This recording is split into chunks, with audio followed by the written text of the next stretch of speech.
संतान आहुति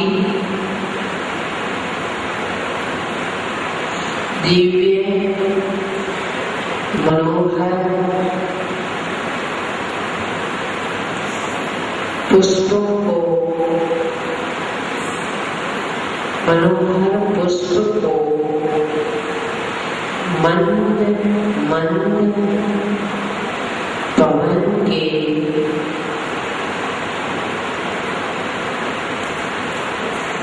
मंद मंद पवन के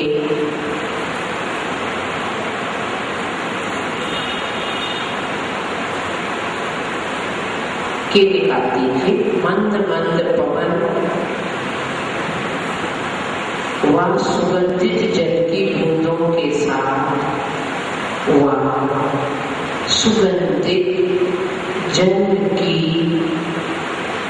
बूंदों के साथ बरसाते हैं।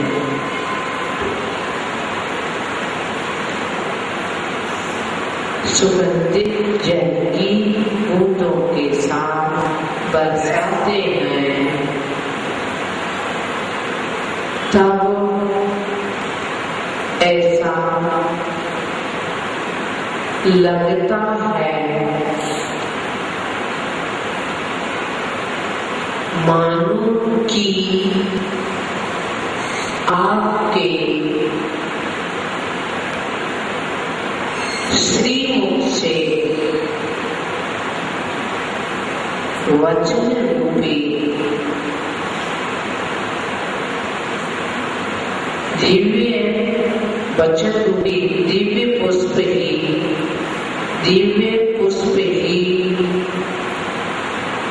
पंक्तिबद्ध होकर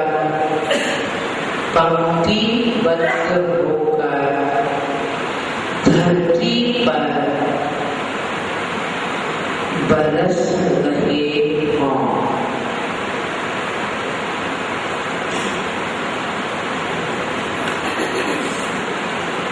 लिखें ऋतिक। ओम प्रेम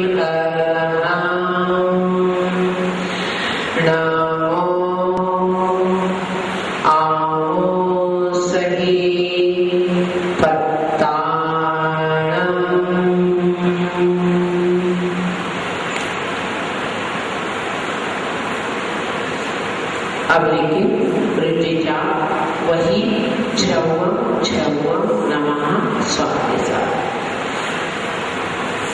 ओम प्रेम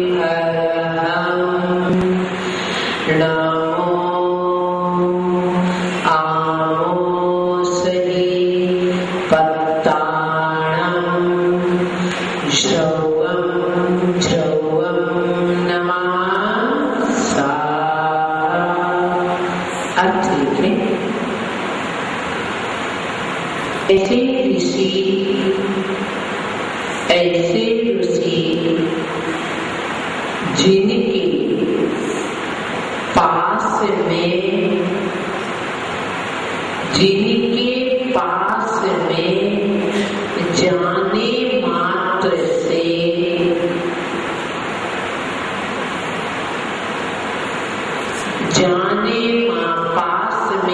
जाने मात्र से रोग का निवारण हो जाता है। रोगों का निवारण हो जाता है। उन्हें मेरा नमन हो, उन्हें मेरा नमन हो।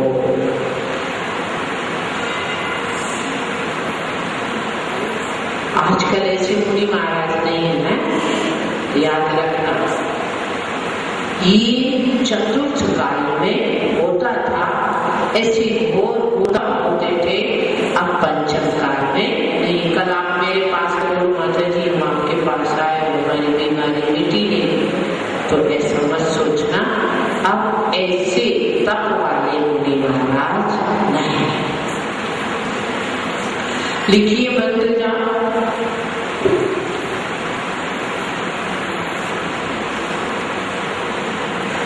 ओम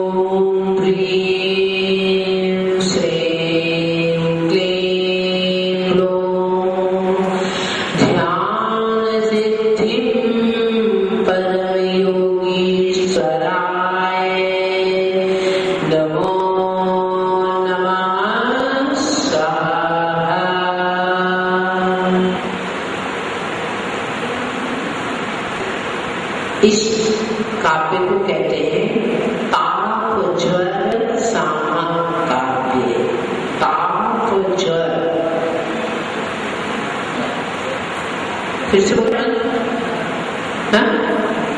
बोलती हूँ। ओम ह्रीं श्रीं क्लीं ग्लौं ध्यान सिद्धिं परम योगीश्वराय नमो नमः स्वाहा।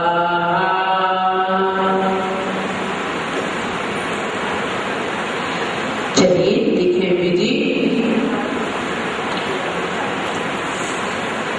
पूर्व दिशा की ओर यंत्र को स्थापित, अभिषेक, पूजन, आरती, पश्चात मंगल आरती।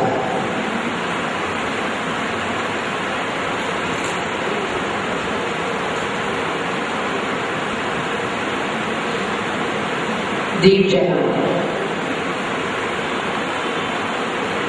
सफेद वस्त्र,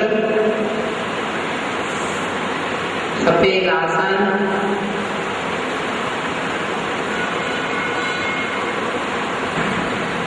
सफेद आसन, उत्तर की ओर मुख, सफेद माला, समय ब्रह्म मुहूर्त, घी मिश्रित गोगल की धूप, घी मिश्रित गोगल की धूप,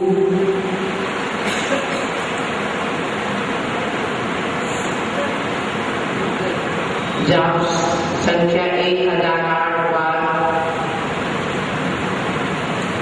33 काव्य का रुचि जाप मंत्र।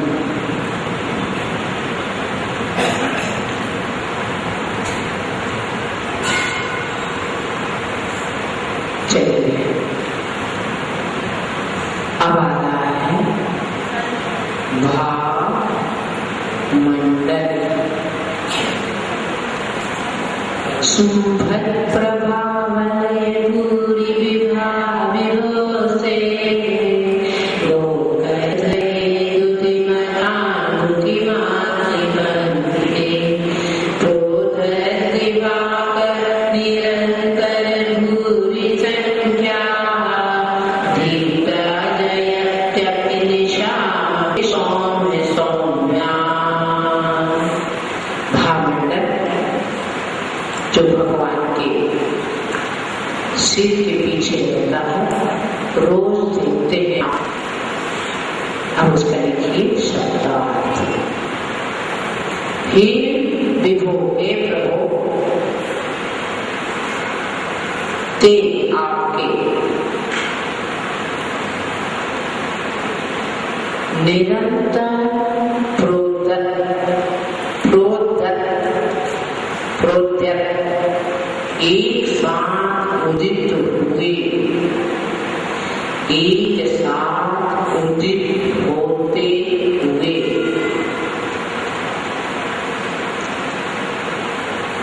भूरी संख्या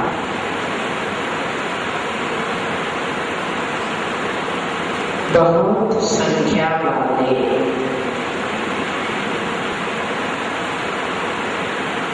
दिवाकर सूर्य के तुल्य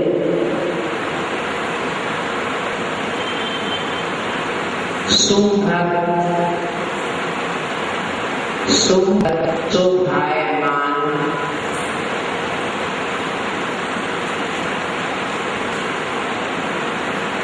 प्रभावलय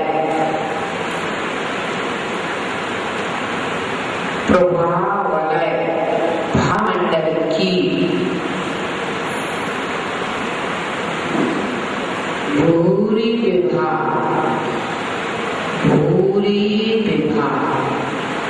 अत्याधिक कांतिमान ज्योति, अत्याधिक कांतिमान ज्योति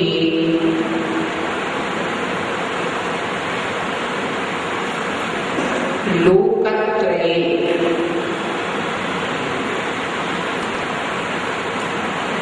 भूरि विभाग पहली लाइन में आया, भूरि अत्याधिक कांतिमान ज्योति लोकत्रय दीन लोक के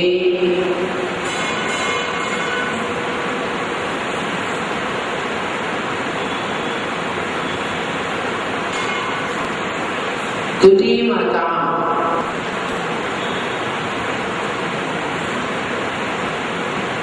दीप्तिमान पदार्थों की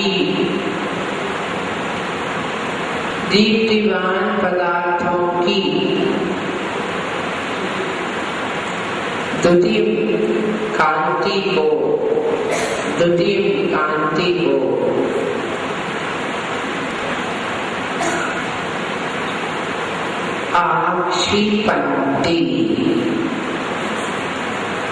आक्षिपति पुरस्कृत करती हुई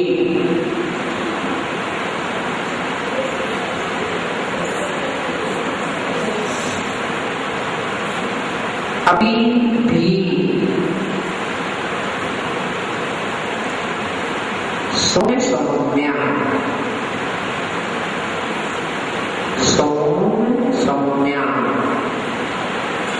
चंद्रमा के समान शीतल, चंद्रमा के समान शीतल,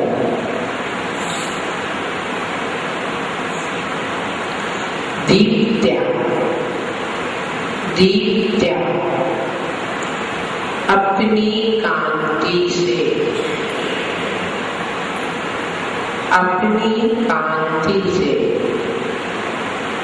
निशान रात्रि को जयती जीतती है।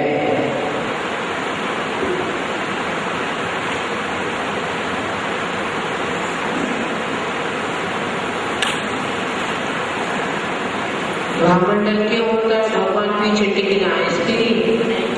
तो अष्ट प्रातिहार्य में से एक प्रातिहार्य है तीर्थंकर प्रकृति के उदय के सद्भाव में, सत्य के सद्भाव में नहीं, उदय के सद्भाव में यह सब उपलब्ध होता है। तो यहाँ क्या कि हे भगवान, आपकी एक साथ उदित हुए आपका जो भावमंडल है वो कैसा है? कि जैसे एक साथ बहुत संख्या में सूर्य उदित हो गए, करोड़ों सूर्य एक साथ उदित है, ऐसा नहीं, एक अस्त सूर्य, एक ढलता हुआ सूर्य, एक उदयकाल का सूर्य और एक प्रखर सूर्य अपनी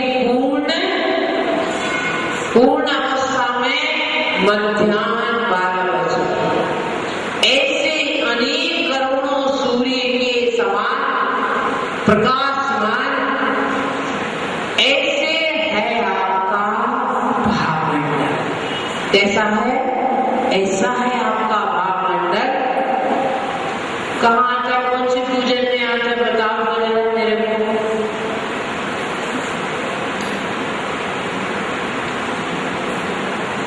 कोटि ससी बुद्धिमान तेज प्रख्यात है, महावैराग परिणाम है ना? पूजन कर तो देते हैं। नंदीश्वर देव की पूजन में वहां तो भगवान के मुख का वर्णन है, यहाँ भावमंडल का है कि करोड़ों सूर्य के समान प्रकाशमान है आपका भावमंडल। एक आश्चर्य तो ये है कि करोड़ों सूर्य के समान आभावान है। दूसरा उससे बड़ा आश्चर्य है कि इतना आभावान होने के बाद भी चंद्रमा के समान शीतल। आश्चर्य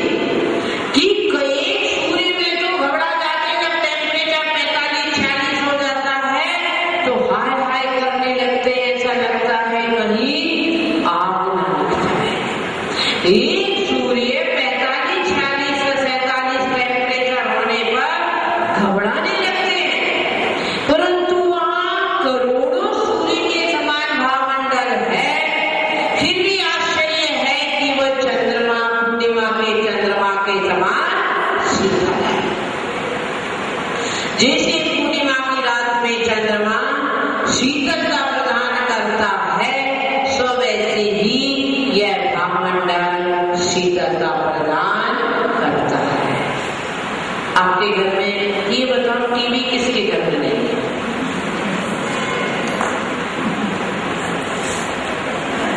मैं हाथ ऊंचा करूं? यानी सबके घर में है ना। पहले कहते थे रोटी कपड़ा और मकान, अब कहते हैं मोबाइल टीवी और क्या गाड़ी। इनके बगैर चलने वाला नहीं। परसों रात में मेरे पास एक महिला व्रती करने आई, साथ में उसकी देवती थी, बेटी की बेटी, कितनी 3.5 साल, ज्यादा से ज्यादा 4 साल की। उसके पास भी मोबाइल था और रिंग आने के बाद बाहर चली गई कमरे से। सुन गया, मैंने पूछा कि इंटेंसली मैंने पूछा कि मतलब ये रॉन्ग नंबर है। फिर दूसरी बार फिर रिंग आई तो लड़की दौड़ के बाहर जाके सुन के आई कि पापा का बताइए, अपने नाना नानी के आई है, उनके घर में भी तो मोबाइल है, उस मोबाइल में तो बात हो सकती है। परंतु 4 साल की लड़की के पास भी मोबाइल सेपरेट। ये क्या